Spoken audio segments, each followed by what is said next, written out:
let's move on to the next stop in our tour. And we're going to visit Astrid, who lives in one of the other great super cities in the world, Sao Paulo, a city unbelievably of 19.6 million people. That's the entire population of Australia in a tiny city. A terrifying concept, if ever they decide to move to Australia. Now, Sao Paulo is an incredible place. If any of you have been there, it's a combination almost of the madness of Mexico City mixed in with the skyscrapers of Tokyo. But in the world that Astrid grew up in, she, a bit like Su Ming in China, didn't access the internet from home. In fact, she grew up in a favela. And in the favela, there were actually dozens of what they called LAN houses, or cyber cafes. A lot of these cyber cafes started because the Brazilian government had a program to not give away computers, but lease them out very cheaply per month. So a lot of Brazilian entrepreneurs took a hold of them and opened up businesses. Now, these are wonderful hotbeds of stolen software and illegal piracy. In fact, the one I went into in a favela recently, a couple of weeks ago in Brazil, the guy had a red hot button under the desk. And what they did, they had a system, there was a spotter outside, and someone would yell out, "Cops!" And the guy would hit the red button, and all the screens would change to something boring in the cafe. They should bring that into offices at work, you know, when someone's got Facebook in Norway. It's like someone should be able to hit a red button, and everyone goes like back to like a Norwegian website. But it's an incredible site. And the thing about Brazil is that they love the internet. In fact, Brazilians spend more time on the internet, and they're perhaps some of the most social people on the planet. This is the head of MTV in Latin America talking about how he thinks that social media for Brazilians is very different to that in America. You know the Anglo-Saxons like the personal space. Okay, we don't have that. We're 11 people. We use the hands when we talk. We touch each other. We hug each other. You told me I kissed these two guys when I met them. Probably that way of relation translates to the web. So we are very much into connection, very much into sharing experience. But not into I wouldn't say like, probably you won't see a recommendation of a product bought in Amazon from a Latin American user. Because we're not that into that kind of opinion. Isn't it like, we don't have the need to be ourselves heard, listened to. We're very much into like, I met this girl, or I bought a new house, or I just had like my dog has a flu, and this is my baby, and who are you? I want to pick you up, whatever. Very much into personal connections, not much into publishing. You can see why the Brazilians on Orkut scared off everyone else when they joined. And, you know, I was having this conversation with one of the speakers, Jonathan Harris, the other day, and he said, you know, he'd heard that the reason why Orkut was so powerful in Brazil over Facebook was because one of the great pioneers of the early internet, J.P. Barlow, thought it'd be funny to give his first 50 invitations to Brazilians. So I thought, that's a good story. So I dug up the original video on YouTube, and I'll show that to you in a minute.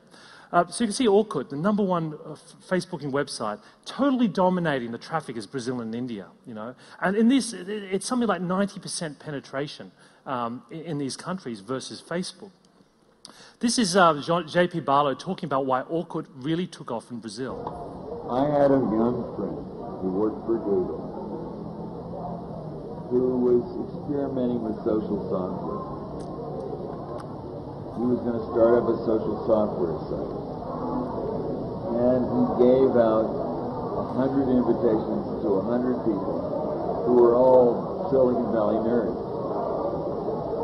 And he gave them each 100 invitations. I sent all of mine to Brazil as an experiment because I felt like... You can imagine Google were really thankful for that. Thinking about the network that was Brazil and is Brazil and, you know, is still insufficiently accomplished as Brazil. Everything is wired in here. This is a small country, Brazil, with all of its millions of people. It's small because everybody knows everybody, and they know everybody's secrets, and they know the whole deal, right? It's a very networked society. I'll stop before he gets on to the stranger parts of his story. But Brazil is a strange and magical place. And it's not every culture that you can imagine where they hire a former musician to be the Minister of Culture. But that's Gilberto Gil, whose music you hear playing behind me. He was a real free culture advocate. And one of the most powerful things he did to bridge the digital divide in Brazil was to set up cultural centers across the whole country where he put in scanners, studios, free open source PCs to let the people of Brazil, even like 5 years ago, create their own culture. And this is one of those digital centers behind me. And you can see here, like they arm them with digital technology. And in many ways, this is exactly the kinds of forward thinking that you're seeing in other BRIC countries as well, as they try to get their rising middle class to join the internet. Of course, there's always a dark side. And one of the strangest and most terrifying phenomena now in Sao Paulo is what they call virtual kidnappings. And it works like this. You get a phone call in the middle of the night saying, "We've kidnapped your parents. And if you don't come in 2 hours with money, we'll kill them." And you try and call them, you can't reach them, you panic. And if you turn up with the money, they kidnap you. Because the truth is they don't have your parents. The people making the phone call are in jail. They use remote-controlled helicopters to fly mobile phones into prisons, from where the inmates randomly dial numbers and do virtual hijackings. It's an example of when you're desperate for money, just how innovative you can be with using new technologies.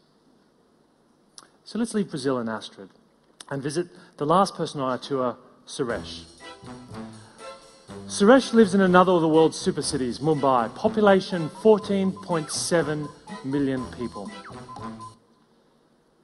And it's an extraordinary place because you might not find an ATM anywhere in Mumbai, but on every street corner you'll find a mobile phone recharge center. In fact, almost more people were added to mobile phone subscriptions in India recently than the entire mobile subscription base in the United Kingdom, every single month. Phones are used for everything, and in fact the calling costs are so cheap in SMS. The SMS has evolved as an entire, almost email-like service. You can buy movie tickets, you can watch TV shows, you can increasingly drive, as the 3G auctions have now taken place, the internet in those countries. Even if the people like Suresh who don't have internet at home, there's a whole network of internet cafes which they can use. And really the key to that is pricing. When you look at the world's calling costs, India is at the very bottom, on average about 2 cents US per minute, and SMS is even cheaper. What I believe the world that Suresh is going to grow up in will really affect the web is the kind of innovative thinking that we'll have from this sort of country. Because I believe that constraint is often the mother of invention. And one of the great trends is what they call reverse innovation. This is an example of it. So, for a long time, something like an ECG machine was very expensive, cost about $10,000. And countries like America or the United Kingdom would basically take their products, strip out some features, and send a cheaper one to India. But the Indians have been forced to innovate. And what they did was take a couple of laptops, some other components, and they managed to build an ECG device for less than $1,000. They're now GE's reverse importing that back into America, where they're now into ambulances all over the country. So whether it's the $2,000 car, or the $10 laptop, or the microcredit system, the fact is we're going to see more out of India, which changes the way that we think about the production costs of technology. So as I told you, there are two webs emerging here. The web of the West Coast and the web of the countries of the Divergence. And they're completely different. Whereas in the West Coast, we think about premium or freemium. We think in the world of the Divergence about free and cheap. We worry about the individual and rights of privacy in America. But in the Divergence, we think about the community and the collective. Even though we talk in America about the mobile phone revolution, what they're really talking about is PC plus mobile, your iPhone connected to your MacBook. But there are many people in the countries of Brazil, Russia, India, and China who've never owned a computer, have only ever accessed the internet from their mobile phones. It's information in the West, but entertainment in the world of the Divergence. And finally, we think about global platforms like Facebook and Twitter. But in truth, it's the local platforms or the local adoption of those platforms that has power in the Divergence. So my second theme then was 4 kids. And the children of the Divergence, there is no doubt they've grown up in a very different digital world to the children of the West.